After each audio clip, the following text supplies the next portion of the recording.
evening, everyone. My name is Rich Pertell. I live in Appalachian, New York, in Tioga County.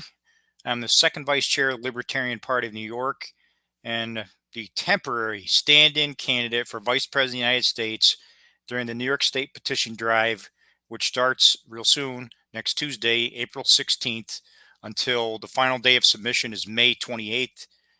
Due to the humongous size of our petition, 60 to 70,000 signatures we need.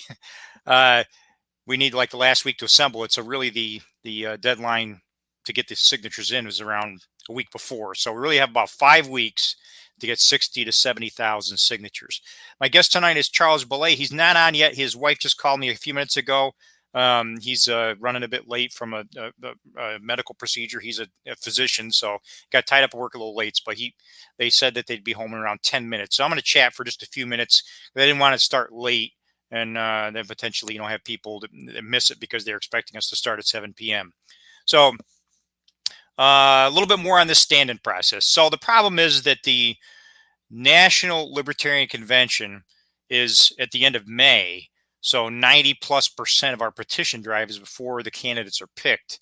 So the procedure is in New York State that we have to put names on our petition that are temporary in nature, submit the petition at the end of May, and then we have a couple of weeks to replace those names. So we're kind of lucky that it's the National Convention is when it is. If it were another 2 or 3 weeks later, whoever we pick for the spring petition drive would be stuck.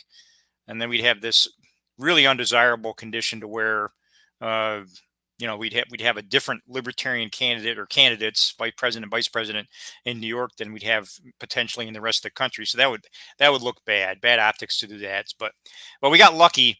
There is movement in this, and it's been going on for some time to try to change things, either move the petition drive in New York later or move up the national convention earlier so that the actual candidates are chosen and we can use them on our petition instead of having to use this temporary process.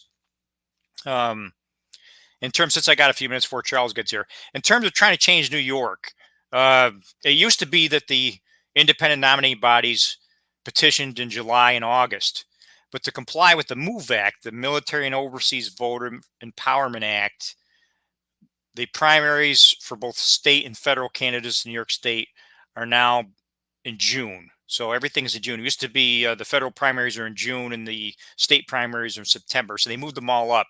So to then enable, because the primaries are for the designated parties, you've got to have early petitioning for them, which is now in February and March, so that their candidates can then be on the ballot for the primary, then the final candidate is chosen, and then the general election, and then having early ballots sent out for those military and overseas voters. Everything had to be moved forward.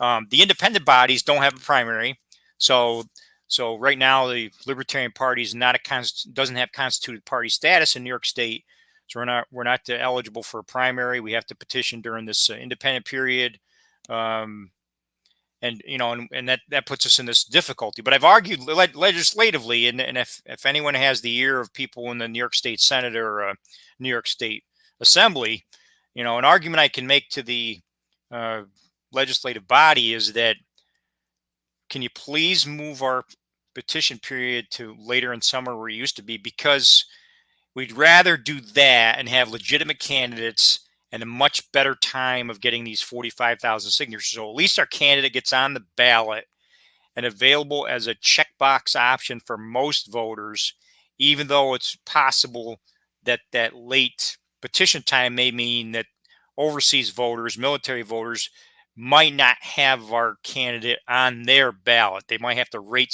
somebody in because of the timing. But the argument is it's better to have the write-in for a few voters than to have a lack of independent candidates on the ballots entirely due to the nature of this difficult petitioning process. This new process first started in 2022, and only one candidate in 2022, statewide candidate in 2022 for independents, made it on the ballot, and that was Diane Sayre. Amazingly, she got this like 70,000 signatures with herself and her volunteer team helping out. So, and we're actually piggybacking with her this year to help get signatures. So some of her team, and I had her on a live event a few days ago, some of her team is going to get signatures for us, and we're hoping that many on our team will get signatures for her. She's an anti-war candidate. She's not a libertarian, but she identifies with us on many issues, especially anti-war and the Federal Reserve and other issues like that, trying to reduce the power and corruption in government. Her website's scrolling across the bottom of the page now, so people can check her out. I'm fine with people that want to support her for U.S. Senate. There is no conflict. We deliberately did not pick a U.S. Senate candidate in New York so that volunteers could circulate the Pertel and Larry Sharp. Larry Sharp's the stand-in for president. I'm the stand-in for vice president. The Sharp-Pertel petition sheet would be separate from the Diane Sayre for U.S. Senate petition sheet. Different offices, same voter could sign both sheets so long as they haven't signed for someone else. Go back to the petitioning portal. So on the petitioning process, any registered voter in New York State, and actually we have a lawsuit that we won. We now have out-of-state voters that can be witnesses. So any voter in New York State can be a witness on a petition sheet, so long as you haven't signed for someone for the same office. So let's say you signed a petition for Trump or Biden in New York State, you wouldn't be able to be a witness then for us. I don't think Trump even, but I don't think the Republican Party even actually used a petition process for their candidates, but the Democrats did. So if you witnessed for any signatures for Joe Biden in New York State, you wouldn't be able to witness for the Sharp-Pertel petition, but you could potentially witness for the Sayre petition if you didn't witness for Kirsten Gillibrand, who's running for U.S. Senate. She's the incumbent. And the same holds true for voters. A voter cannot sign two petitions for separate candidates for the same office. So if a voter signed for Biden, they would not be eligible then to sign for us. So that's a key thing there. I see Charles now standing by. I'm going to bring him in. So that's the big pitch on petitioning. Now we're going to introduce a gentleman who's actually a real candidate. So let's add him to the stage. Charles, you hear me okay? Yes, I do, Rich. Thank you. I'm very sorry about being a little late. I sort of had some stuff at work that I had to attend to, and then I had traffic on the way home. So thank you, and I apologize. Okay, no problem. What I did is I gave a whole explanation of the stand-in process we have in New York, how I'm a temporary candidate, and how I'll be replaced by whoever is nominated as the vice presidential candidate at the end of May at the national convention. And yes, sir. You're running for president, so you could potentially be the replacement for Larry Sharp, who's our standing candidate for president during our petition drive. So yes, I really appreciate you coming in. I've been trying to get several different presidential candidates on with me. I had Mike Tremont on. I know sometimes in debates you're stuffed into short. You have to respond in 60 seconds. Sometimes it's hard to give a detailed answer. This one-on-one gives you a good chance to really expound more on your positions. And if you caught my email, given you're a physician, and I'm a mechanical engineer. I actually have a daughter who's a physician assistant. Yes. So, medicine's a very important topic in this country, and I think we've kind of botched up a lot of things in medical care and healthcare. And I thought we'd spend a few minutes kind of going into that, because that's your profession and your area of key expertise. Sure. And then we can talk about foreign policy and the Federal Reserve and the drug war, maybe some other things we get time for. So I'm trying to shoot for around 45 minutes. We got 10 minutes in, so another half hour or so. So yeah. Yes, sir. So I'll go down the list of questions I ask you. So how do you feel about medical licensure? Medical licensure, that's a key component of the medical profession. Would you change anything as president, or would you like to see anything change with the medical license? Of course, that's mostly a state government policy, but I'm just curious what your absolutely. Well, absolutely. So subsequent to the whole pandemic, there were some attempts to make licensure easier, and that's not singularly for physicians. Excuse me. It's also for other medical personnel such as nurses, etc. Right. So so part of the issue with medical licensure, because and I'm a states' rights individual, I believe that you can get more accomplished when you're dealing with states and more local government. I think there's a lot more benefit for letting control as opposed to something on a federal level. Having said that, however, it would sure be nice if physicians could work across various state lines on a very easy basis. PAs, nurse practitioners, nurses, respiratory therapists, ultrasound techs, name it, across the board. Because there's a huge deficit of persons who work in this occupation in certain parts of the United States that I think they would be more apt to participate in working in some of these less advantaged areas should it be easier to actually function and work there. But if you're going to do so, I think there needs to be other things addressed as well. I mean, so there's a vast discrepancy of, say, what is for med malpractice type claims, et cetera, across state lines. For instance, there's caps in Louisiana, there's caps in Texas, there may not be caps in states adjacent, et cetera. And so consequent to this, regardless of me wanting to practice, so to speak, in another jurisdiction, there perhaps needs to be additional efforts to try to clarify exactly where we stand with regards to some of the other laws involving that sort of legalities, right? Right. I would, I mean, look, there are certain places. For instance, I practiced in Texas before practicing in Louisiana. And the kind of joke was you can hang out your shingle and you were going to be as busy as you wanted to, because prior to me getting to Texas, there were not caps on med mal, and subsequently there was a huge deficit of practicing physicians, and subsequently the med mal caps came into place, which then attracted physicians to practice. But there's still many places in Texas, or at least when I left, like towards down the valley, where there was a huge deficit of practicing physicians, and consequent people would have to travel for large distances in order to seek medical care, which is just not really kosher. But should there be easier means to practice, perhaps other persons would be more apt to say, listen, I'll go do a week there, or I'll do a week, here or there, right? So yes, I agree wholeheartedly. There should be much easier means by which, and particularly also because we have a means by which you can now you can police persons. I mean, you could look at it and say, listen, Charles is a wingnut. He should not be practicing it in this area. And it's much easier to find this information online as opposed to 50 years ago, where you really had to kind of search through records, right? Right. Right. Have you ever read any of the books by Charles Silver or some No. of his partners? He's analyzed, the costs of medicine. One thing he looks at is, medical liability. He's kind of critical of some of these cap file policies. He'd rather see a more open instead of putting a lot of caps out there. I'm just curious. Well, I disagree, and I also probably one of the smartest things was actually the person who came up with this was not myself.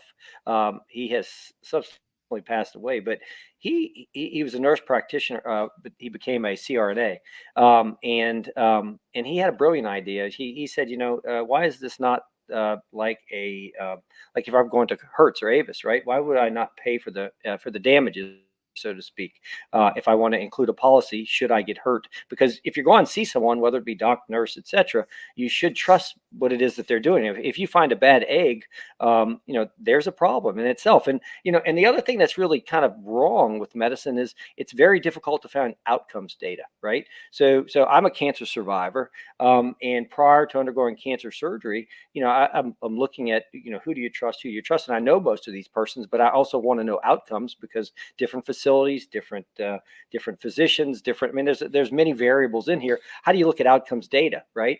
And there's no clear area, and I do this for a living. There's no clear area where there is outcomes data, no matter the profession, whether it's urology, whether it's ENT, whether it's neurosurgery, etc. It's a very difficult thing to ascertain, regardless of determining. I mean, the way you look at your outcomes data is how many lawsuits has someone had, right? And that's not really outcomes data at all. That's just you may practice in a very litigious environment, right? So, I mean, I think med mal caps are good.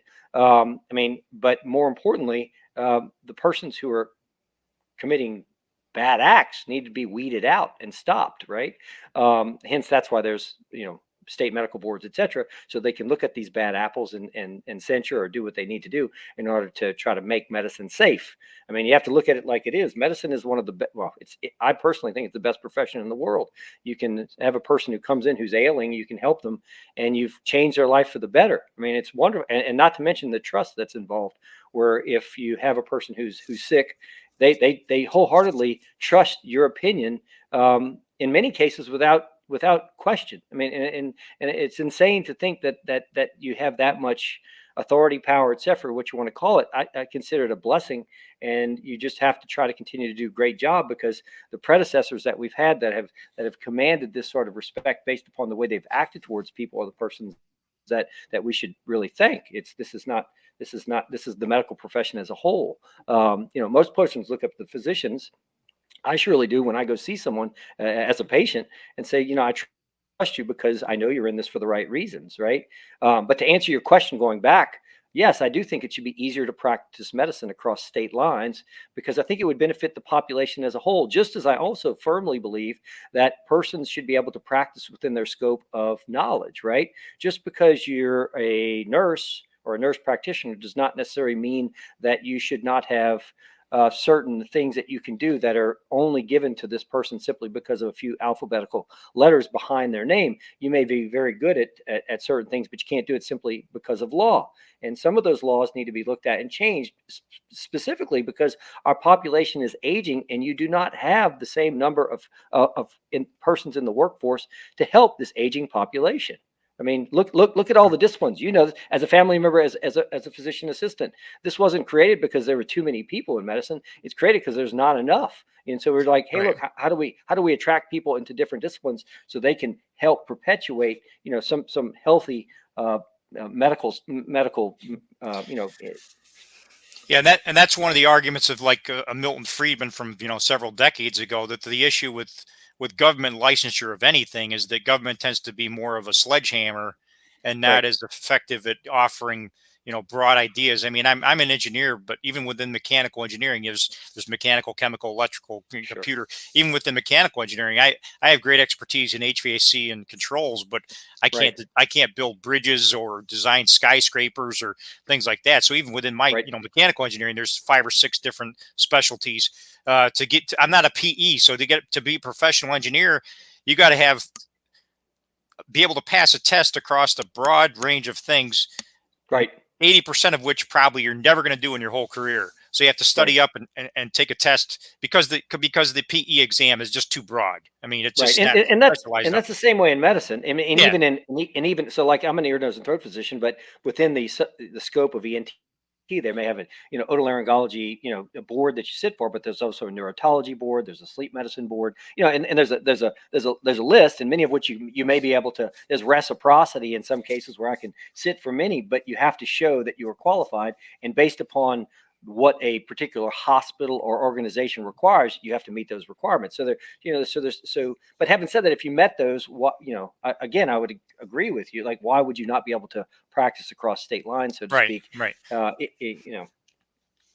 I would just like to see us move more towards board certification being a key credential versus state licensing, because the state licensing That's right. program is going to be very broad in general, and Right. and the private sector is going to do a better job of The policing. controlling and policing, especially within specifics. If you start getting into specialization, I think the private Right. sector is going to do a better job. All right, so that's a good discussion on licensing. So moving on to Medicaid, that's been a sore spot in New York State, because we're like the worst state in the country for expenditure. I think we spend about as much in New York on Medicaid as California, It and should. It they're should. twice our population. So Well, it should be. what would you Um, I is don't believe in. I think the government should get out of healthcare, in the sense, and I'll tell you why. I mean, yeah, look, I love my patients, and there are many persons who can't afford it, but I don't think the government can do a good job at managing. Having said that, there do need to be guidelines and guide rails that you have to set. And if you're going to be a private company and you're going to work in this environment, these are the rules by which you need to follow. Because there's not a day that goes by that I'm not on the phone innumerable times with insurance companies arguing points of why a person should have a certain test, a drug, etc., to be denied, have to submit claim after claim, or right. get peer to peer, or get and to get cases reevaluated, and that happens every single day. So you can't just throw it out in the market, because if you did, there'd be a lot of people hurt, so to speak. Although I do firmly believe the insurance or an insurance carrier should be allowed to have a bit more leeway in the matter, because I think they can do a better job at cost controls. You know, I think you're referring to the Affordable Care Act, and there some look, it'll never. People say should it be overturned, and the answer is good luck on that one, right? Because there's so many handouts in this that it's going to be very difficult. You can't. You're going to tell someone who has a pre-existing condition suddenly that they can't be treated any longer, and I don't think that's going to be met by someone who's actually going to vote for you ever again Right. in a Right. ballot box. Well, Or you know, I mean, they're just from an idealistic perspective, let's say from, idealistically, would yeah. you So would you prefer a I, nation that I, didn't have Medicaid, yes, or and that? I'll tell you what. Yeah. The joke was when Obama had put forth this and said now everyone's going to be insured. Well, that's wonderful, but guess what?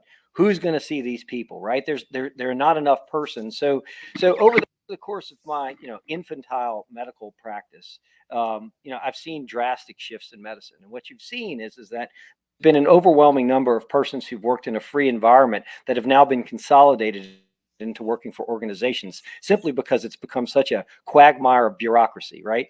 It's almost like And the it's bank horrible. consolidation. Yeah, it's the It same. is. Yep. Yep. Yep. Well, but Yep. consequent to that, you consequent to this, you've received worse medical care and definitely increased cost. So when you have, so the politicians say now more people are covered because now we've increased, the person's, someone's salary. If someone's making 30 grand a year, they're below poverty level by X number of dollars, and subsequently we're going to raise that to 400%. Now you have Medicaid, and voila, now you're good. But the problem is that many physicians don't see Medicaid. And now some organizations do because they'll get kickbacks from government, or they'll get some sort of subsidy as a consequence of seeing these patients, and you get asked to see patients. But there are many physicians that just don't want to do it because they just don't believe in it, or or the persons that are involved in Medicaid, because it's so difficult to see a physician, instead of seeing someone for a 15-minute appointment, they may have 20 complaints because they're just happy they get to see somebody because they never get to see anyone, right? So I mean, Oh, there are many they're levels at piling things up. Yeah.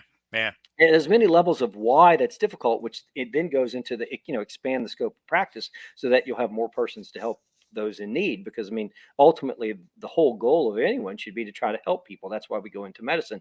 Not and unfortunately, this profession has turned more into a business as opposed to a calling, or I'm definitely opposed to that. That's not. I did not go into medicine for it to be a business. It's just an occupation that really has it is very, very special, and it should remain such, right? But I don't believe that the government can do as good a job as a private sector. I think there's too much bureaucracy. I think it's too hard to get in touch with persons.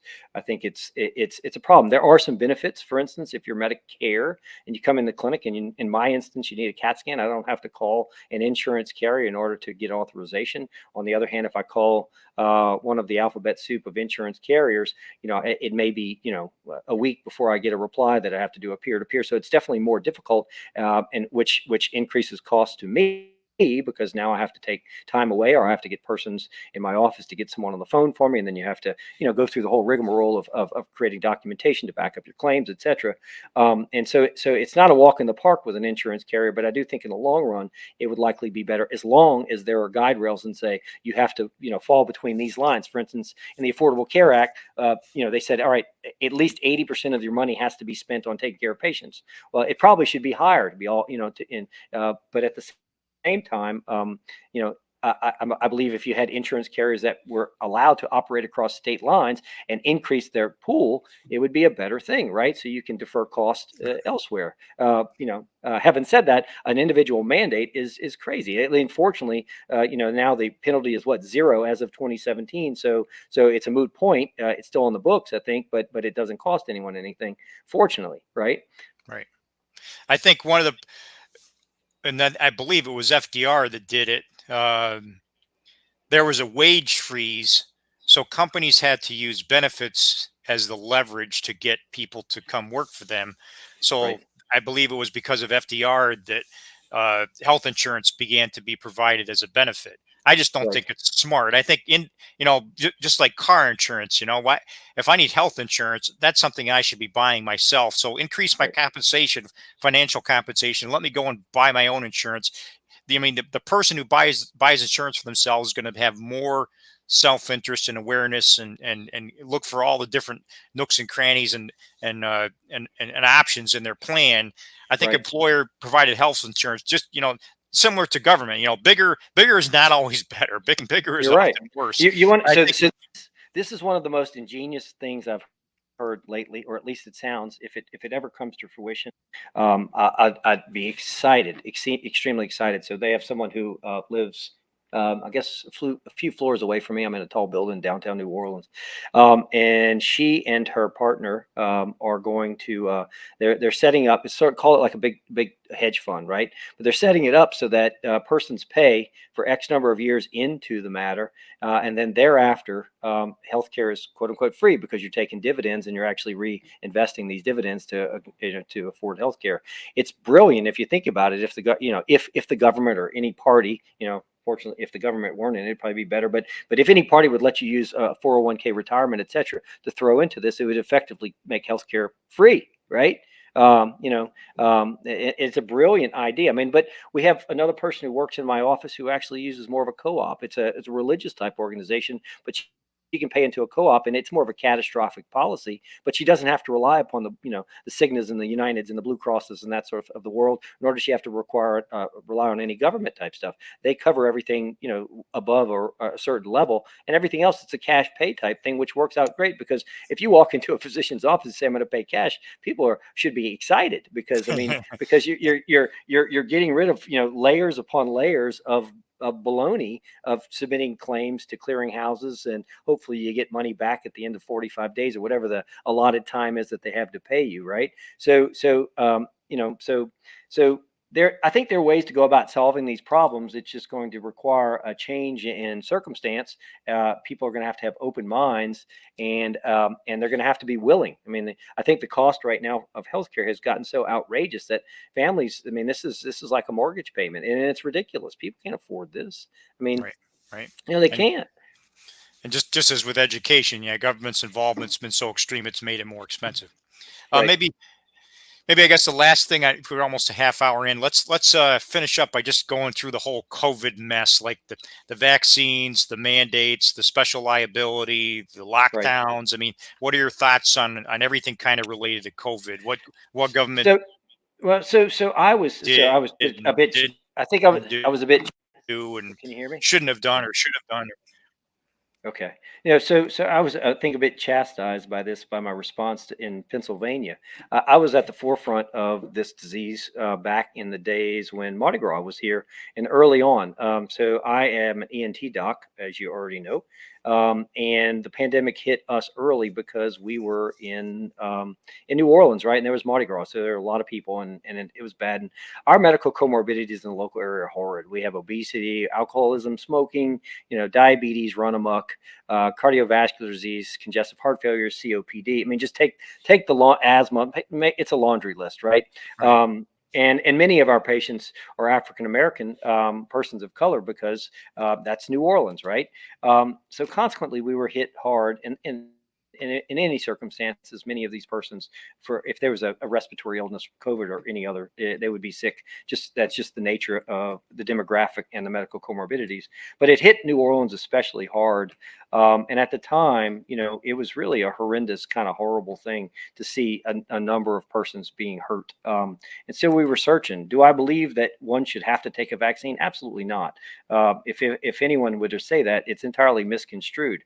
Was I happy when there are other means and options to try to treat people? Absolutely. I mean, medicine is sort of like a tool belt. You're like a plumber or a carpenter. I mean, you use a special tool for a special job, and you're looking for a means by which you can solve a problem. It's just that simple. And in this particular circumstances, when you don't know what the problem is, you don't know how to treat the problem, you have no guidance, nor do you have the supplies to treat it. You're kind of left out in the wind, wondering what in the heck do you do? Do I think the government lockdowns were good? No, I don't. I mean, this almost destroyed the culture in New Orleans, getting ready to Mardi Gras and various festivals and stuff, things that make people come together and participate in social activities. I mean, it was horrible and it was heinous and it went on for too long.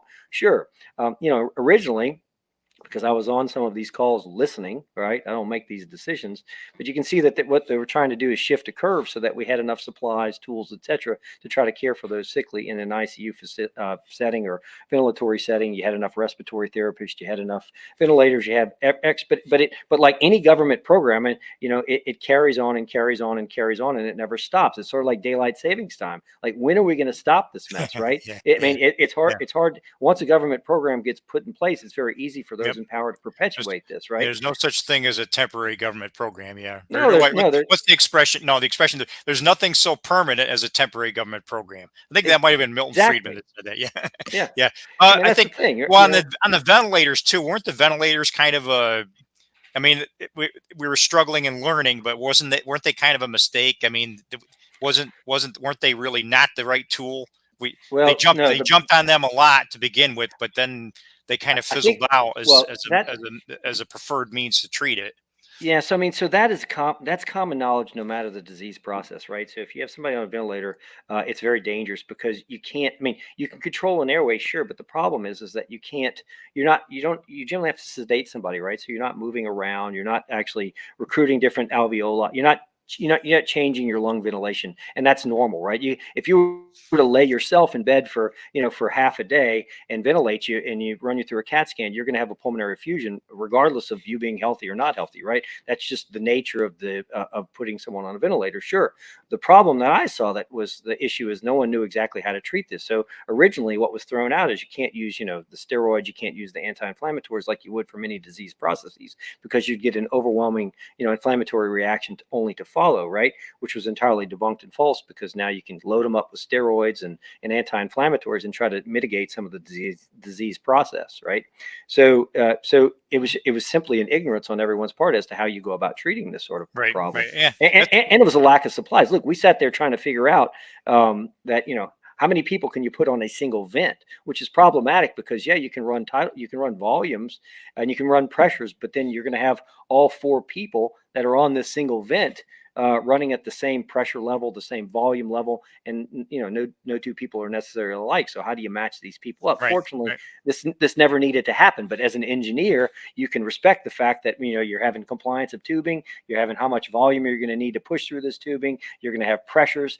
Different people with COVID are going to require different pressure levels. That's where persons got hurt, when you're basically Right. trying to force pressure into the lungs, which are non-compliant at that point because they're so diseased, secondary to scarring, etc. Right? So that's kind of, and so how do you do it? So those are the things you're up against early on, trying to figure out how the heck do you make this work? Should I need to make this work? Because Right. Right. so did people get put on and get hurt when they get put on a vent? Sure. I firmly Yeah. believe if more people, and I have no study to back this up, so this is simply anecdotal and just a guess on my part, but I think if you had probably put more trachs in these persons early on, you'd probably have more survivors, simply Right. because you decrease what are called non-ventilatory or dead zones in the body, and require less work or breathing, and then function or fight where Okay. you really needed to fight. But that's neither Well, here nor there. let's close out one last point on the medicine, then we'll move on to other policies. But the Sure. PrEP Act, the Public Readiness Emergency Preparedness Act, do you think that's a bad idea, that's created a conflict of interest, and that we should get rid of that? I don't know. I mean, I'd have to look and see. I think we need to be ready for anything with supplies, etc. Well, I think the PrEP Act, what it's done is created an incentive to declare, and sustain an emergency condition, because it gives the manufacturers of the vaccines extended special liability. The only Right. thing they're liable for is willful misconduct. So Right. I think the libertarian approach is the right to try, Right. whereas the individual can try an experimental treatment and basically make an individual waiver of liability. But Well, to a point. I mean, for the government to waive, to right. waive liability across an entire Oh yeah. industry is very hazardous. Yeah. It has, and I can look early on, if they were just simply searching for a cause, I get it. They're like, listen, just get it to market. Let's try to get this fixed. And it was simply, once again, an ignorant on the government's part, right? But in this day and age, I mean, we know so much about it at this point in time. There should be no, you should be liable for whatever you do in these. I mean, regardless, there is no more emergency that's happening right now, right? So, Right. but I mean, I get it early on. It's sort of like just, I mean, it's like a bad person's in your house. Give me a gun. What kind of gun? I don't know. Just give me a damn gun. I want to shoot it. Right. I mean, Right.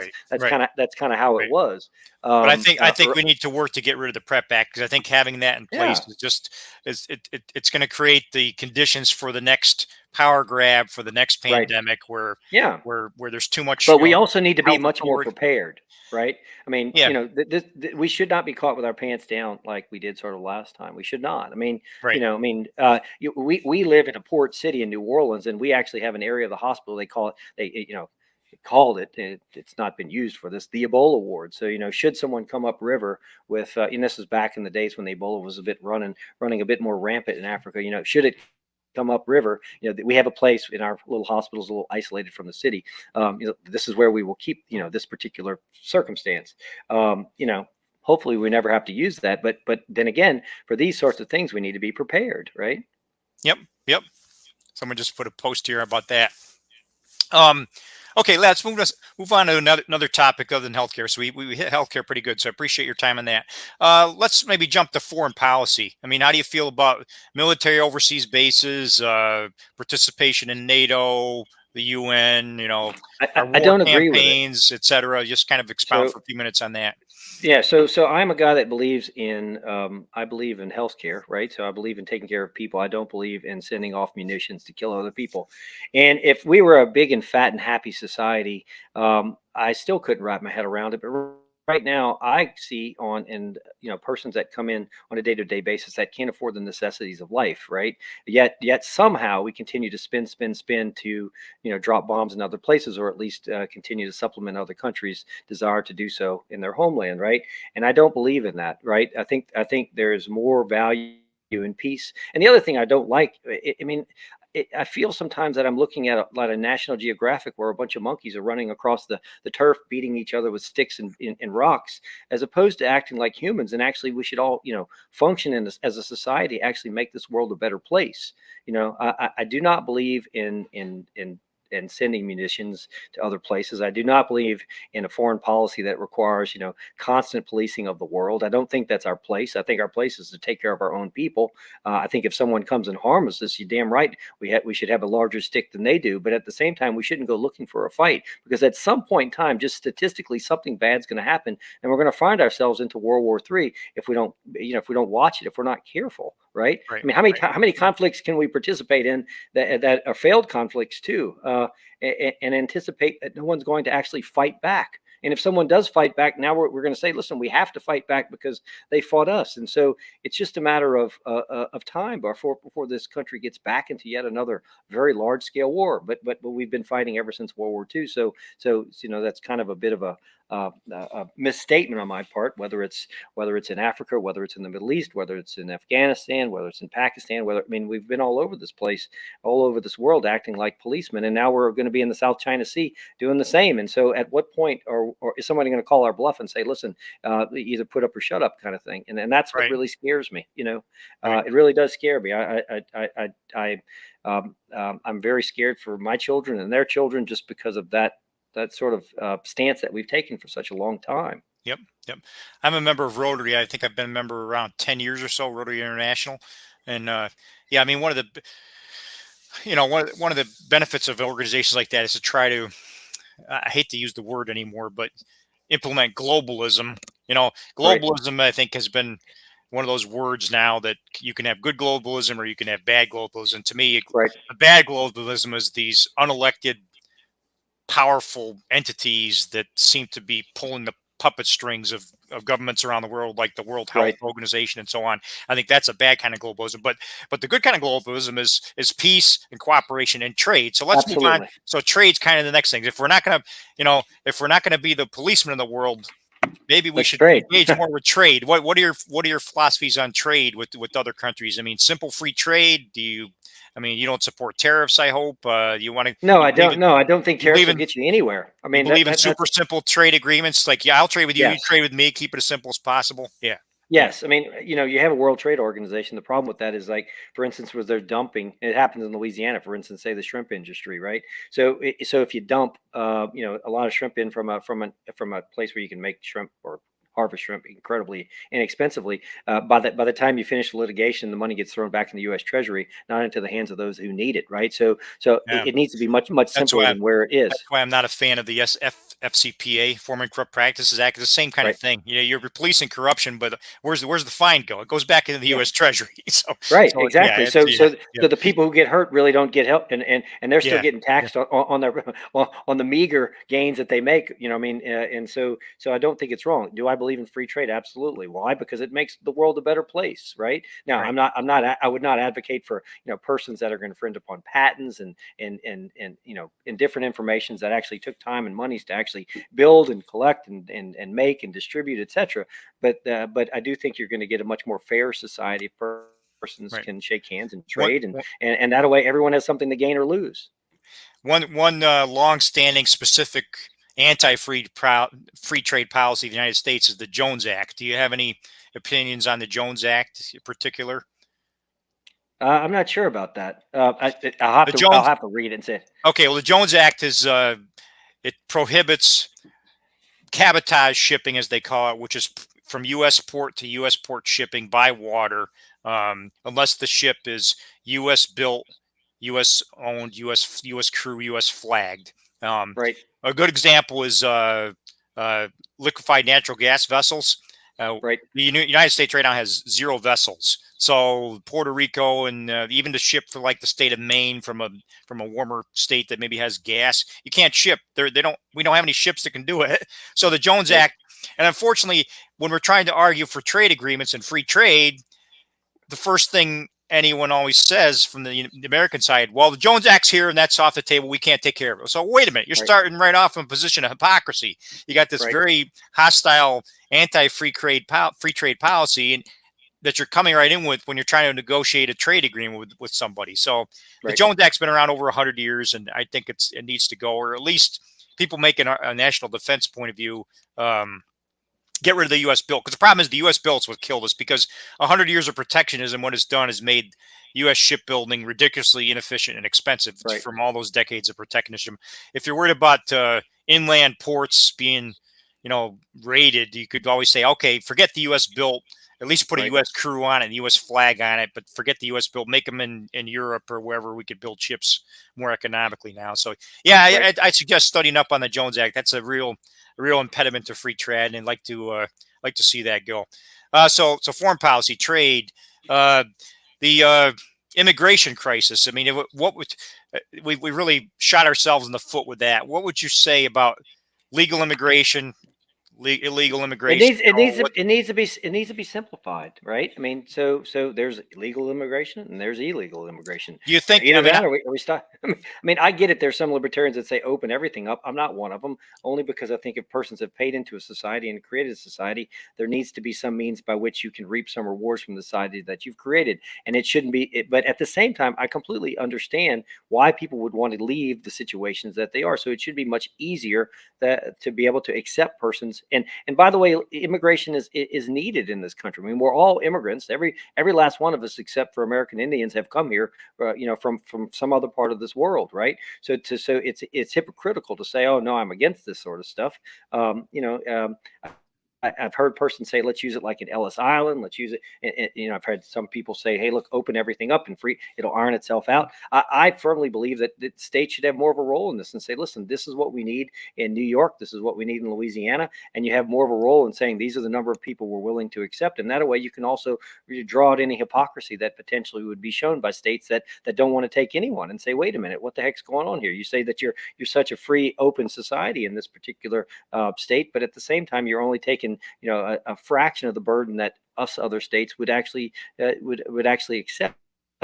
But at the same time, if you're going to do that, there needs to be a change to the tax code. I mean, the reason why the United States people get mad is because they feel like they're freeloaders coming into this country, right? But if we made a tax system that was fair and that did not require, persons who are living here paying, and social services being thrown out ad nauseum to persons who are traveling here, I think you would find a society that's far more accepting of persons who are just simply trying to have a better life. yeah, I agree. I I mean, think, if I knew that someone who was coming into this country, I don't have a problem. Persons from Central America, I absolutely love them. I think they have great family values. I mean, in Texas, I highly respect, because I think they're very hardworking individuals, and most are simply seeking a better way of life. Albeit, I can't wrap my heads around why we can't control this, given all the child trafficking, the drugs that run across, etc., simply by the cartels, right? I mean, we can make this a much more safe place should there be some control, so to speak. I just think that those persons should be given a fair shake in this world. But if we had a means by which we can show people that people aren't just trying to be freeloaders, they simply want a better way of life, you would have much more acceptance, and you wouldn't have this vehement rhetoric that we see right now. That's just abhorrent. Seeing grown people screaming about policies that could be fixed with a bunch of grown people sitting down at a table, shaking hands, and coming up with a solution to a problem. yeah, I think probably the biggest mistake. Well, I mean, the problem with illegal immigration was exacerbated by a recent throttling of legal immigration. We cut the Right. work visa quotas, so nature abhors a vacuum. So I think we kind of shot ourselves in the foot there. We should make safety the priority instead of the economics of it. I mean, if Yeah. people want to come in here, if they're safe to come here and work, I mean, for a Right. long time, the number one reason people became illegal that immigrated here is because their green card expired. I mean, the Right. work visa expiration date was a bad idea, because if they came here for a job, they were safe. They've been, they've kept their nose clean. They didn't break any laws. Now all of a sudden Right. they're criminal because their green Right. card expired.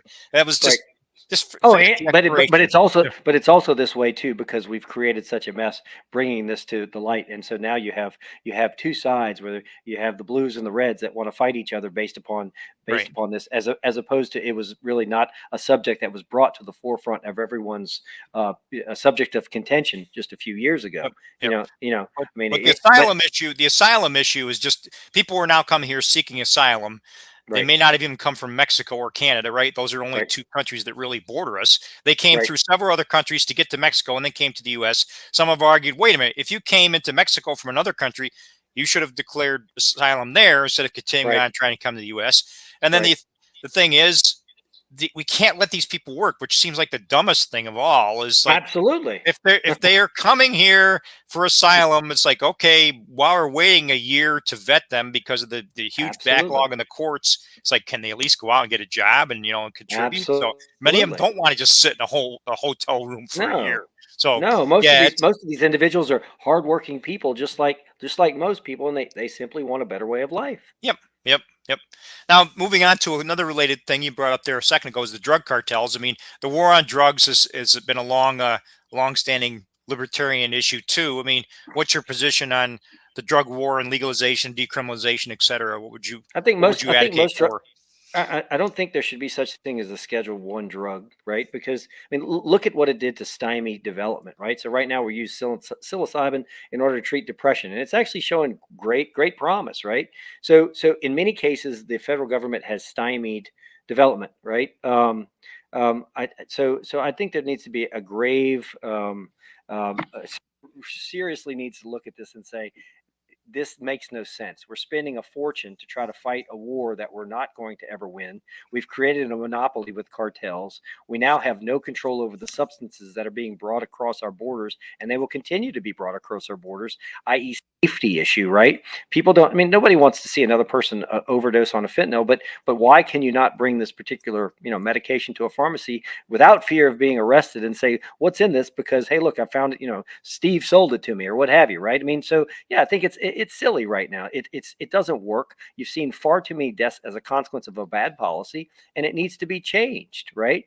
I'm not as a physician. I don't use a lot of like substances or medications. I have no need to, but at the same time, I sure as hell don't hold it against somebody if they say they do. I mean, like, all right, thanks for telling me. You're honest with me, so now I can treat you better because I know exactly what it is that you're doing, right? I mean, I'd rather know up front than know after the fact and have somebody have a complication in surgery or what have you, right? Yep. I'm just sharing one article I just popped up here, but yeah, one of the key arguments about prohibition, and we saw this with alcohol too, is that Right. uh, during alcohol prohibition, were people drinking beer? No, they're drinking high potency moonshine and sometimes dying from it, right?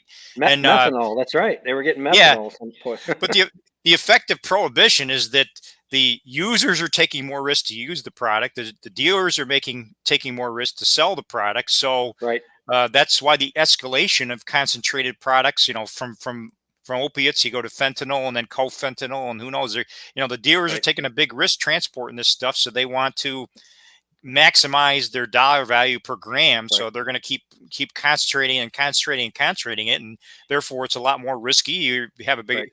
greater chance of overdose. So yeah, prohibition has made the problem worse in so many ways. Right.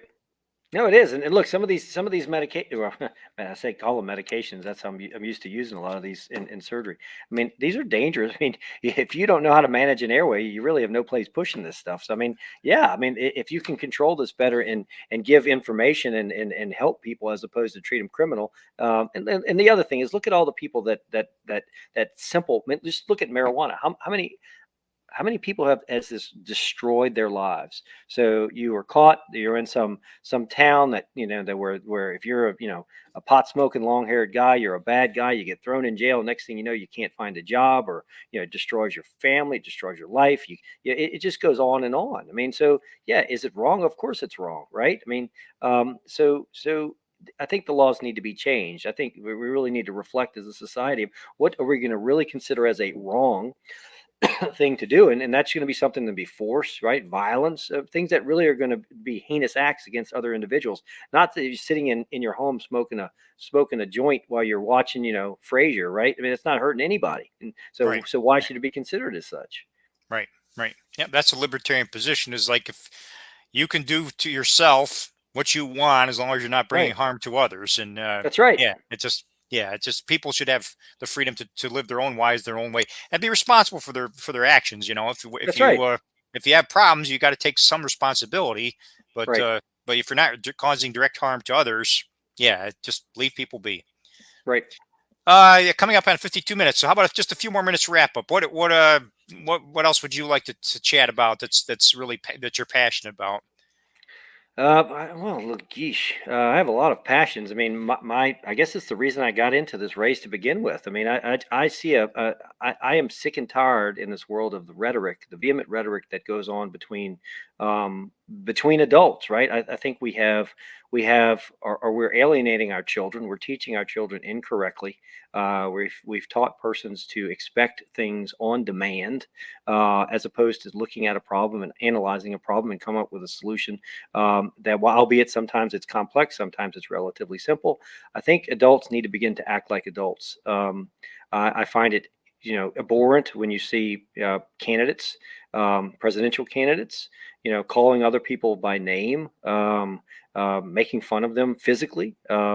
I don't agree with that. I think it teaches no one anything in this world. I think it's not something that should happen. I It's think childish. Yeah. I mean, Yeah. it's child. I mean, Yeah. I think the Libertarian Party stands to pose a grave threat, if not make potential headway, simply from being adults in the room. Right. I strongly hope, if given the opportunity to be nominated, that I can prove that. I think this world is a better place by adults that get along, as opposed to adults that do not get along. It doesn't mean that everyone has to agree, but we can agree to disagree, shake hands, and then go about and try to solve problems together. And that's what my goal is. I don't want to be ever known as the person that would do something malicious or bad, or I mean, I hate to use the word politician, because of course that's what we are now when we run for office. But and the other thing is, I like people who are steadfast in their beliefs. I don't believe that you should. Society does change, and of course you have to respect the fact that this person's opinion to change based upon circumstances. But I prefer persons who are pretty steadfast in what it is that he or she believes in, and stands by those convictions, and actually and stands up no matter who it is that you're speaking to or with. Right. Okay, cool. Yeah. So final comment here. Says you started. If you do win the nomination, I don't know if you recall our conversation. You probably talked to hundreds of people, but as you were leaving there, Watkins Glen, back on March 17th, I guess it was, I asked you about your strategy. So let's say you win the nomination. What would your strategy be? At that time, you kind of said you were going to. I kind of pried it out of you. Maybe you take like a purple state strategy. That you thought you'd focus on Yeah. the purple states, the states where you could make more of a I difference. you know What it's would your strategy, your campaign strategy, your campaign focus be? There are many states that you're not going to sway this vote. It's an impossibility. They're red or they're going to be blue. I think you need to go more towards purple states and expect to try to split the vote.